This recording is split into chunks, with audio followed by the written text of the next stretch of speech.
Manifestation historique, grève reconductible, mais aussi rond-point occupé, raffinerie bloquée.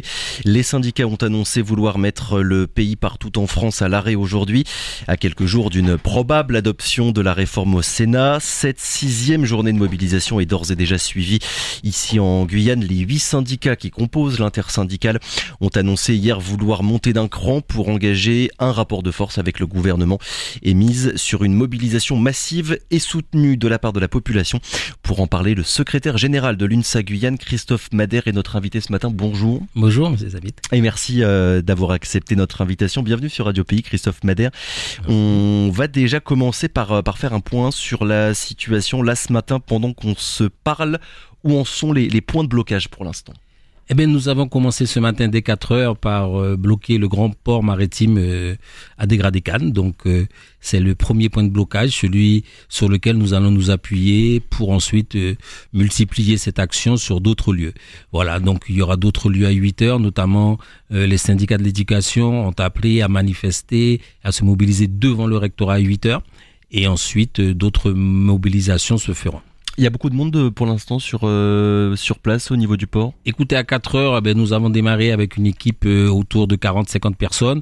Et puis les gens commencent à arriver, puisque l'information n'a été donnée que tardivement. On a commencé un peu plus tôt que 5 heures du matin, vers 4 heures, 4 heures et demie. On a commencé à envoyer les premières informations sur les réseaux. Donc les gens vont arriver tranquillement. Je pense que le temps qu'ils s'organisent avec les enfants, la famille, ils vont venir. Voilà, nous invitons tout le monde à une grande partie de pêche au port. Voilà, venez participer à ce grand moment. Voilà, vous pouvez venir d'abord pour nous soutenir, ensuite pour discuter avec nous et puis prendre les décisions à venir. Parce que ce que nous attendons surtout, c'est que ce soit les gens mobilisés qui décident de l'action. Pendant les trois mouvements précédents, les organisations syndicales, en tout cas les 8 organisations syndicales, ont appelé les gens à la manifestation. Et nous avons envie que les choses changent un peu, que ce soit les gens mobilisés qui décident de la suite. Donc une assemblée générale sera organisée dans la journée. Donc venez et ensuite décidons ensemble de la suite à tenir. Donc ça veut dire que le ton général, on va dire le durcissement a été donné par l'ensemble des syndicats, mais ensuite vous attendez de voir un petit peu comment la population va répondre toute la journée à votre appel en quelque sorte. Oui, c'est exactement ça. Donc, je sais qu'on nous attendait sur tous les ronds-points. On n'a pas dit qu'on le fera pas, mais on dit simplement qu'aujourd'hui, on avait envie de toucher particulièrement, pas seulement les travailleurs, mais aussi le patronat, donc le monde économique. Donc, pour nous, le port, c'était un lieu symbolique qui nous permet de toucher ce monde économique. Les patrons qui, eux, nous savons, vont directement appeler, prendre leur téléphone, appeler le préfet, les cabinets des ministres et les ministres, voir le président pour débloquer leur situation. Et c'est la seule façon pour nous de faire bouger les choses, parce qu'il n'est pas correct que pour cette réforme des retraites, ça soit seulement les salariés qui payent l'addition. Parce que quand des caisses sont mal, c'est pas parce que les salariés n'ont pas payé, parce que les salariés, dès qu'ils travaillent, ils cotisent. Mais seulement, c'est l'employeur qui est chargé de reverser l'argent aux caisses. Et quand il n'y a pas l'argent dans les caisses, c'est parce que le patronat n'a pas su reverser cet argent. Et aujourd'hui, on demande aux salariés de travailler plus longtemps. Donc pour nous, c'est une réponse qui est pas tolérable. D'autant plus qu'en Guyane, nous partons déjà en moyenne à 64 ans à la retraite. Donc si on prolonge encore les années, donc ça veut dire que les travailleurs guyanais partiront certainement 4 ans de plus, c'est-à-dire à 68 ans. Donc c'est pour nous une réforme qui est injuste. Et comme elle est injuste, il fallait toucher une partie de ceux qui font que cette réforme soit injuste, c'est-à-dire le patronat. Donc on a commencé par eux et ensuite on va voir comment on peut étendre le mouvement. On reviendra évidemment et plus précisément dans les minutes qui viennent sur les raisons qui font que vous êtes évidemment opposé du coup à ce projet de réforme. Pour informer, on va dire, nos auditeurs qui sont en train de nous écouter, du coup, on résume un petit peu la situation actuelle. Le port de Degradé-Cannes est bloqué. D'autres blocages qui sont prévus, notamment devant le rectorat. Il y aura aussi des points de rassemblement, c'est bien ça. Il devrait y en avoir plusieurs, apparemment 3 sur l'île de Cayenne, Christophe Madère. Oui, donc il y a le premier point. On dit aux gens, venez nous rejoindre au port. Le deuxième point, le monde de l'éducation appelle à venir au rectorat. Et un troisième point qui va être annoncé tout à l'heure par d'autres organisations. Donc on attend que ces 2 points soient suivis Et ensuite, peut-être qu'un rond-point sera bloqué en fin de journée. Donc, en disant aux gens, faites ce que vous avez à faire, faites ce que vous avez envie de faire. Si vous voulez participer au mouvement, vous pouvez rester chez vous et ne pas travailler. C'est une façon de participer. Si vous voulez aller au travail et ne pas travailler, c'est aussi une autre façon de participer. Mais que nous sommes libres toute la journée de décider de nos actions et qu'il est fort probable que ça soit en fin de journée que nous décidons de passer une action beaucoup plus forte et qui va embêter certaines personnes de pouvoir rentrer chez eux. On a beaucoup parlé là depuis tout à l'heure de Cayenne et de l'île de Cayenne. Sur le reste du territoire, est-ce que vous avez décidé, est-ce que vous savez s'il y a d'autres points stratégiques qui vont être bloqués dans la journée? Alors, nous savons qu'à Saint-Laurent, ils vont se mobiliser. À Kourou, nous n'avons pas de confirmation. Donc, à Saint-Laurent, il y aura quelque chose qui va être mis en place. Bon, j'avoue que personnellement, je n'ai pas eu la précision sur ce qui va être fait. Mais pour nous, voilà, chacun était libre d'organiser. Nous n'avons pas voulu que les centrales de Cayenne puissent décider de toutes les actions. Jusqu'à présent, chacun sur le terrain proposait quelque chose. Donc, c'est pas toujours évident de passer à l'action de blocage et de se mettre d'accord sur un lieu. Nous l'avons fait. Nous maintenons la cohésion de l'intersyndicale. C'est important. 8 organisations syndicales qui sont ensemble depuis le 19 janvier, 31 janvier, le 7 février. Et donc, qui reste parfaitement unis d'ailleurs, cette intersyndicale. Oui, et qui reste unis, donc c'est ça qui est le plus important. Donc c'est pour ça que nous faisons les actions, nous prenons le temps pour décider. Puis à partir d'aujourd'hui, nous appelons tous les travailleurs à venir décider avec nous de la suite. C'est pour cela, soyez présents, parce que quand nous ferons l'Assemblée Générale pour la suite du mouvement, soyez présents pour participer, pour décider ensemble. Voilà, et on nous annonce que le rond-point à l'entrée de Saint-Laurent-du-Maroni est bloqué, tout comme le rond-point Adélaïde-Tablon à Rémire-Montjoly. Le mouvement, Christophe Mader, est-ce qu'il est à un tournant aujourd'hui? On entend beaucoup dire que les choses se durcissent. Ça veut dire quoi? Que jusqu'à présent, les marches qui avaient été organisées, les 5 premières journées de mobilisation, le mode d'action qui avait été utilisé n'avait pas été suffisamment musclé, on va dire, pour installer un vrai rapport de force avec le gouvernement. Alors, en tout cas, pour nous en Guyane, c'était pas la bonne période. On le sait, c'est historique. Faire un mouvement de grève pendant la période de carnaval, ça n'impacte pas. Donc, nous savions que nous devions attendre la fin du carnaval. Maintenant, comme il y avait un mot d'ordre national et qu'il fallait créer cette unité, nous avons fait le choix de suivre les dates nationales pour rester ensemble, que les organisations syndicales restent ensemble. Et ça, nous avons réussi à le faire. Donc maintenant, nous sommes passés à une autre phase. Nous attendions cette phase où on pouvait agir de manière plus forte, de manière plus libre, avec des dates que nous allons choisir, avec des mouvements que nous allons choisir. Et là, nous y sommes. Et nous sommes dans cette phase-là. Et maintenant, c'est à nous maintenant de choisir de manière très libre ce que nous allons faire. Il n'y a plus d'ordre national qui va nous dire concrètement il faut faire une manifestation à tel jour, telle date. Les portes sont ouvertes. Donc maintenant, c'est à nous d'agir.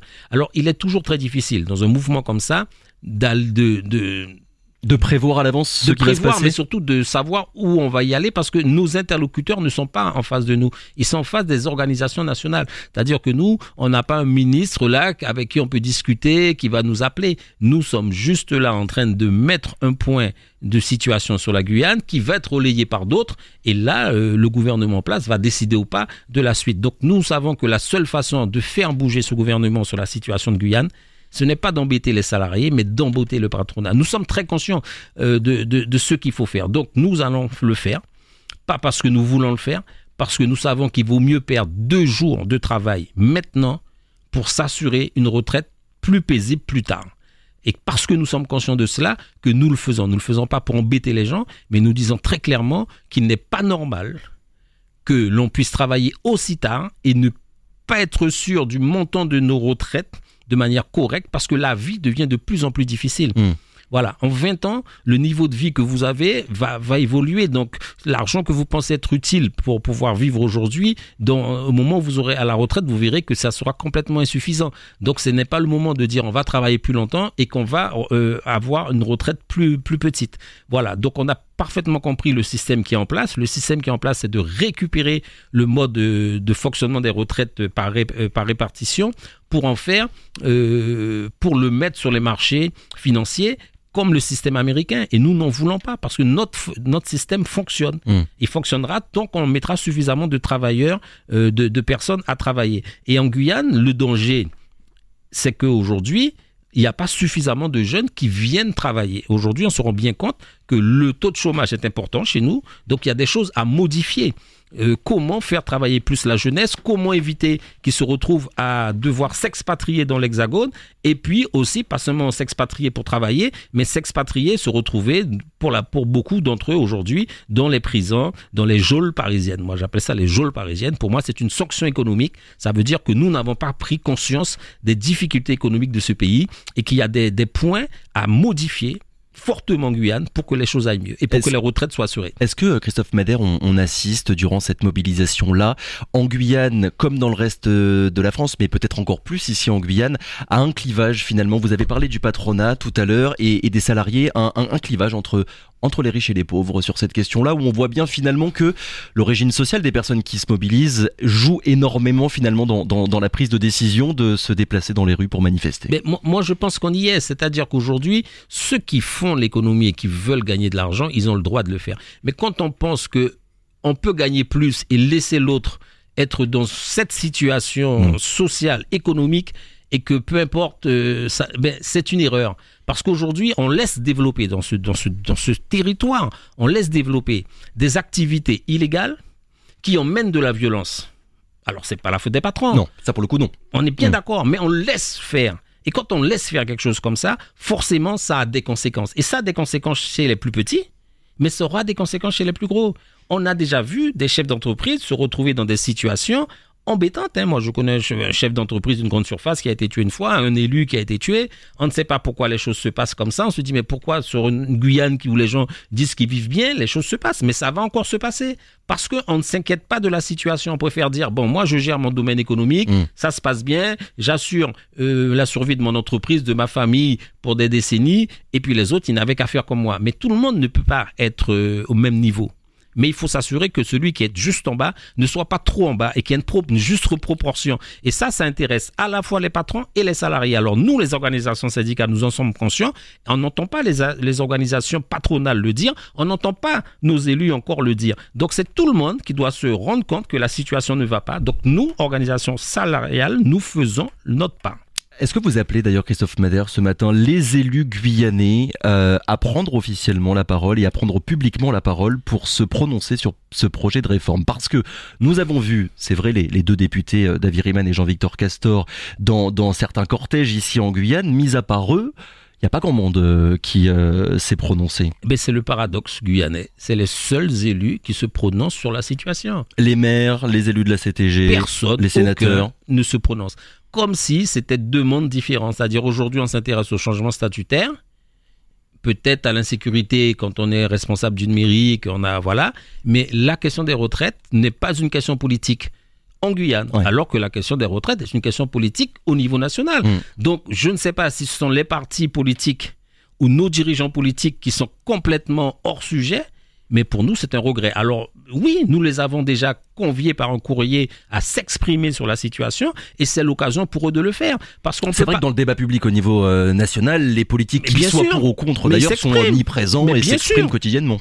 Et bien sûr, mais je ne comprends pas, il y a un silence complet. Alors, on se dit, bon, soit les partis n'existent plus, ou soit nos élus n'ont qu'une chose en tête, et certainement pas les retraites, mais peut-être que leur retraite à eux est assurée et qu'ils sont capables de prévoir sur des dizaines d'années à la fois leur retraite à eux et ceux de leurs parents proches. Parce que je ne vois pas comment, quand on est un politique, qu'on ne s'inquiète pas de cette situation en se disant mais on ne peut pas laisser une population dans cette situation avec des risques qui sont des risques graves, des griefs sociaux très graves. Donc, sachant que la situation actuelle de nombreux retraités aujourd'hui en Guyane est déjà plus que précaire. Elle est précaire. Moi, j'ai mes deux parents qui sont à la retraite et je vois bien comment ils ont travaillé dans leur jeune âge, quel est leur niveau de pension et comment ils arrivent à équilibrer les choses. Donc, ce que je dis, c'est qu'aujourd'hui, la retraite n'est pas suffisante et qu'avoir autant les années d'annuité nécessaires, il faut se battre tous les jours. Tous les jours. Donc, moi, je suis très surpris de voir le silence des élus, mais tant pis, ça c'est leur part. Je pense qu'à un moment donné, l'électorat fera des choix à un moment donné, mais aujourd'hui, les organisations salariales, elles sont sur le terrain, les 8 sont sur le terrain, elles disent qu'on ne peut pas accepter ça. D'abord parce que les caisses en Guyane, on sait qu'elles sont pleines, donc on est solidaire par rapport à ça, parce qu'il y a beaucoup de mensonges et de manipulations dans l'explication pour dire que les caisses sont vides. On sait très bien que les caisses ne sont pas vides, elles ne seront pas vides. Il y a des moyens d'arranger les choses assez rapidement, Mais on a bien compris qu'on veut récupérer des mannes. Il y a des milliards qui sont stockés dans des caisses qu'il faut récupérer, les mettre sur les marchés financiers. Beaucoup d'autres syndicats, le vôtre, mais c'est pas le seul, et beaucoup de parlementaires, d'abord à l'Assemblée nationale et là en ce moment au Sénat, mettent en avant finalement que d'autres pistes de financement existent pour financer les retraites. Oui, elles ont toujours existé, et toutes les organisations syndicales, pas seulement l'UNSA, ont fait des propositions. Nous, quand nous avons discuté de cette situation dans nos instances, nous avons proposé des choses, nous avons dit au gouvernement que s'ils étaient prêts à écouter, voici des pistes. Alors, on a été reçus comme toutes les autres organisations, mais finalement, nos propositions ont été balayées tout simplement parce qu'il y avait une idée forte. Et l'idée forte, c'est de dire, les salariés vont travailler plus longtemps et ils vont payer, soi-disant, parce que la situation sera catastrophique bientôt.